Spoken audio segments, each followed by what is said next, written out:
So if you've watched any of my videos, I'm sure you've gathered that I love my Ducati Panigale V2. And if you've watched any other videos on the bike, I'm sure you've gathered that it's a great bike. And, you know, it's very true. It is a great bike. And today I'm going to go ahead and tell you 5 reasons why I love my 2020 Ducati Panigale V2. I don't know what you've been told. Some may say I've lost control, but truth be told, I'm not the same no more. Yeah, I don't know what you've been told. I fell in love with another, didn't mean to make you fall. I couldn't do this forever, either way we would have lost. Now you're begging me to stay, keep telling you it's too late, you're begging me to stay, you're begging me to stay, keep telling you it's too late, you're begging me to stay,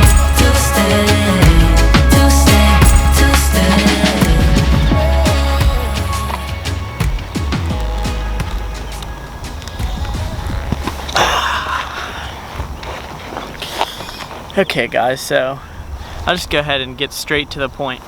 You know, the first thing that I really love about the Panigale V2 is the single-sided swing arm. And I wanted to buy a Ninja 636. That was the original plan, and I was pretty dead set.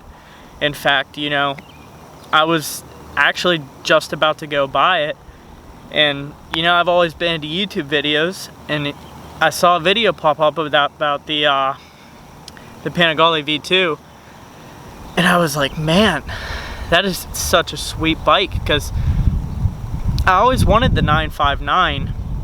You know, the thing is, like, I was coming off, I've ridden 600s, obviously, you know, I've ridden my brother's R6, I've been riding that for a while before I got the Ducati, and I've ridden other 600s as well, but, you know, the bike that I owned at the time was a Ninja 650.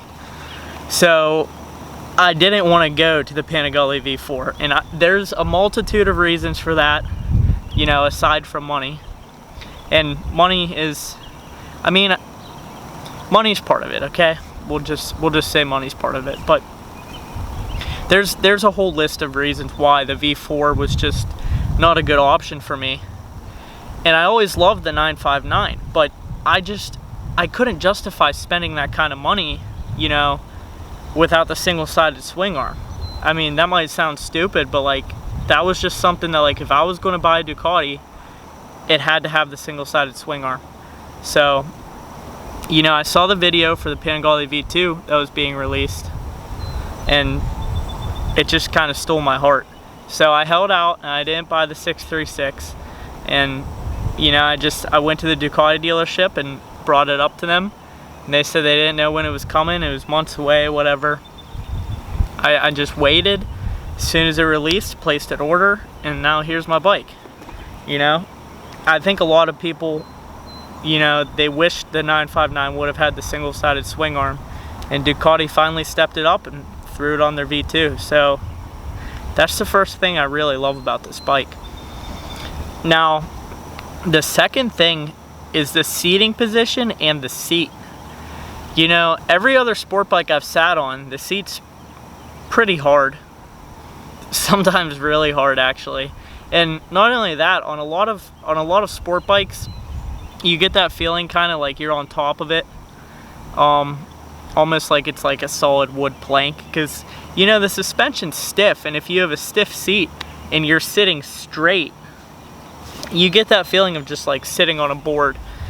And what the V2 does so well is it makes you feel like you're in the bike, you know, like you complete the bike, you complete the bike's silhouette, whatever, cliche, but it's true. It does give you that feeling. And I think part of that is because the front of the bike is slightly lower than the rear of the bike. And now that sounds like it would make for an uncomfortable bike, but you know, that's actually not the case, because the bars aren't really that far of a reach. But that aside, that's not really the biggest thing. The big thing is a lot of sport bikes, the R6 in particular, the bars are very, you know, they're very tilted inward towards the tank. I mean, obviously, it's a sport bike thing. But the V2's bars, I'm not saying they're not tilted, I'm not saying they're not sporty. Yes, they're clip-ons, but they are a little, you know, straighter than something like the R6. And it just makes a world of difference for the comfort.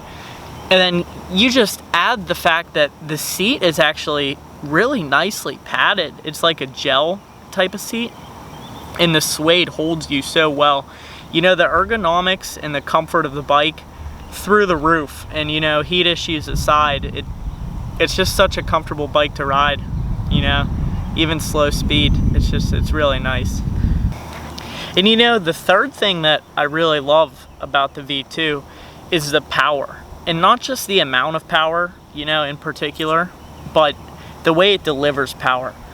Something, you know, inline fours, Japanese inline fours, great bikes, but 600s especially, and you know, 1000s do suffer from this as well, but it's not really typically as bad as the 600 class bikes. They have very, very powerful power bands. And what I mean by that is, the R6, for instance, below 8,000 RPMs, feels pretty similar to a Ninja 650. Maybe got a little more pep. But you hit that 8,000, bam, you're taking off like a rocket. You know, all the power is up high. And if you ride track, you know, that's great. Like, that's great for a track bike. That's fine, and that's the reason that it's like that, actually, you know. But, you know, we're not all Valentino Rossi, and, you know, I don't own my sport bike as a track bike. I'm not saying that I'm not going to ride track, but I'm just saying I primarily ride street. And if you're watching this video, I'm assuming you primarily ride street as well. So the thing with the Ducati is it has a V2, or, you know, an L-twin, whatever you want to call it. It's 2 cylinders. It has a very linear power band. So it makes 155 horsepower at 10,750 RPMs, and it makes 76.7 pound-feet of torque at 9,000 RPMs. That's pretty much towards the top of the power band, and you know, leading up to that, from idle up to that, linear. And I'd say, you know, just from my, this isn't based off, you know, a dyno or anything, but just from like the butt dyno, you know, me riding it, what I feel is, it seems like it does, you know, it does have a little bit of a jump in power above 8,000 RPMs, but I mean, your red line's under 11,000, so it's not like you have a huge power band. It is very linear, and it's very torquey. And that's perfect for street riding, because number one, when you're on the freeway, you don't have to downshift to make a pass. Similar to, you know, a lot of people say they upgrade to leader bikes for these same reasons over a 600. But I think, you know, you're better suited to just go to a twin over an inline 4, because, you know, the effects are even greater. The twin motors really do just have a lot more torque. And it means that, you know, you don't have to always have it wound up. Like, you don't have to be as, you know, strategic with your gears. Like, if you're riding back roads and twisties, you don't have to absolutely wring its neck to get power. And I'm not saying that, you know, that's a bad thing. You know, like the R6, not really a bad thing. It's actually very rewarding, but I prefer to always have the torque and always have the power there instantly. And the thing that's funny with the Ducati is, you know, I leave the wheelie control on, and there's a little light that flashes to let you know it's cutting power. And, you know, I've never owned like a leader bike, so if you ride leader bikes, this is going to sound, you know, pretty funny to you, and you might laugh and think it's stupid, but when I take off in first gear, you know, I'm coming up on about 8,000 RPMs, and I'm just like, man, there's no way, like, this gets faster. You know, when I first got the bike, I was thinking like, man, this is so fast. And I shifted into second, you know, same thing. And the whole time that that wheelie control light is flashing, so you know it's cutting power. And then you get into third gear and the wheel starts to loft. And you have the quick shifter, so you never have to pull the clutch in and kill the power. So the wheel lofts pretty much the whole time as long as you stay on the gas. And it's just brutal. You know, above 8,000 RPMs, this bike really is brutal. It's absolutely all you need for the street. You don't need a liter bike, you know. Honestly, you probably don't even need a 600, but it's nice to have power. It's fun. And it's nice to be able to pass people on the highway without downshifting, all that. The fourth thing that I really love about the V2 is the weight. And it's 441 pounds wet. And, you know, that's 22 pounds over an R6 for comparison, which is 419 pounds. So 20 pounds heavier than a 600, we'll say, and like 40 more horsepower compared to, you know, say a 600, they only have like 115 so horsepower. So a 40 horsepower difference is huge. It's like a third the power, almost. And double the torque as well. The V2 has pretty much double the torque of an inline 4 600. So it has power, and the fact that it only weighs 20 pounds more than a 600 is insanity. The power to weight ratio on this bike is ridiculous.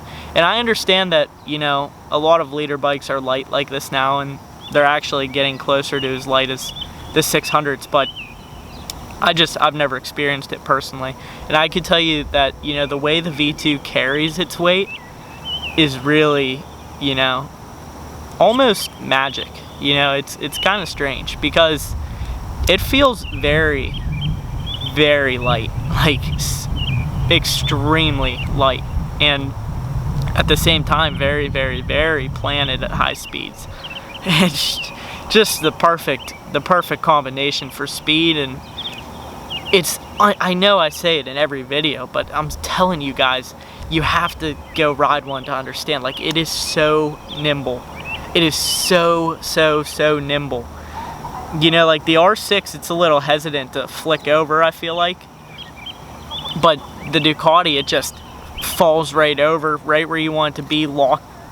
I don't know. It's so nimble for the power it has. It's absolutely ridiculous, to be honest. And you know, the final and the fifth thing that I really love about the V2 is the technology. It was so great of Ducati to put their premium technology on their middle tier bike, you know, and treat it like a flagship. Like, they built this thing, I would say they treated it like a V4, but I mean, it is a V4, honestly. It's a mini V4. It has pretty much all the V4 components, just different motor. They treated their mid-tier bike like a flagship, and that's something that, you know, is super rare to see. Like, you're talking quick shifter, auto blipper down, Ducati wheelie control. You have power modes, which are very significant, by the way. You know, low power is a big difference from race. You have adjustable engine braking, which is ridiculous.